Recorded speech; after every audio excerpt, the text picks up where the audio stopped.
আরে কথা বলতেছেন না কেন? আপনার সাথে কথা বলতেছি। ক্যারিয়ারের শুরু থেকেই নিজের চেষ্টায় এগিয়ে চলেছেন তরুণ অভিনেত্রী সাদিয়া আয়মান। এখন আর কারোর উপর নির্ভর নয়, নিজের পরিশ্রমে আয় করেন, নিজের ভবিষ্যৎ নিজেই ভাবতে পারছেন। ব্যক্তিজীবনে সিদ্ধান্ত নেওয়ার স্বাধীনতা আছে বলেই নিজেকে রানী বলে ভাবতে ভালোবাসেন তিনি। কাজ, আত্মবিশ্বাস আর ব্যক্তিগত অর্জন সব মিলিয়ে সাদিয়া নিজেকে তুলে ধরতে চান। আমরা আজকে বিয়ে করব। আমি বিয়েটা করতে পারবো না, 8 মানে 9 সমস্যা আছে আমার। সাদিয়া বলেন, আমি নিজের কাছে কুইন, সবসময় নিজেকে কুইন মনে করি। আর শুধু আমি না, প্রতিটি মেয়েই নিজেদের কুইন ভাবতে পছন্দ করে। আমি সেলফ ডিপেন্ডেন্ট একজন নারী, অভিনয়ই আমার পেশা।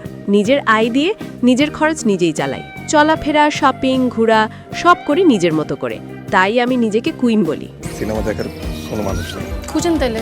আমার মনে হয় প্রতিটি মেয়েই সমাজে স্বাধীনভাবে নিজেদের দেখতে চায়। শুটিংয়ের ব্যস্ততার কারণে নিজের মতো সময় কাটানোর সুযোগ খুব একটা মেলে না সাদিয়ার। এতে অনেক সময় কাছের বন্ধুদেরও মন খারাপ হয়।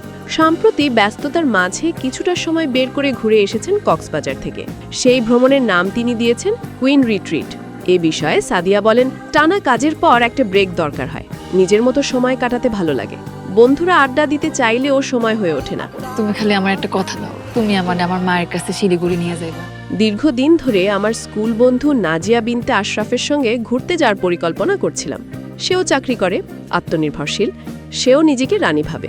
সময় মিলতেই দুজন বেরিয়ে পড়েন। স্বাধীনভাবে ঘুরতে যাওয়া সত্যি দারুণ লাগে, জানান সাদিয়া। নিজেদের মতো থাকা যায়। যেহেতু দুজনেই নিজেদের কুইন ভাবি, তাই আমাদের ট্যুরের নাম রেখেছিলাম কুইন রিট্রিট। এটা আসলে নিজেকে নিজেই দেওয়া একটা বিশেষ ট্রিট। সমাজে নারীর প্রতি বৈষম্য আরও কমে যাক, এই প্রত্যাশাই করি। নারীও আত্মনির্ভর হয়ে উঠুক, নারী হয়ে সেই স্বপ্নটাই দেখি। এবছরে দেরি করে আসবেন, খুঁজি তোকে, মেঘ বৃষ্টি রোদ্দুর, প্লিজ গো নাটকে অভিনয় করে প্রশংসা কুড়িয়েছেন সাদিয়া আয়মান।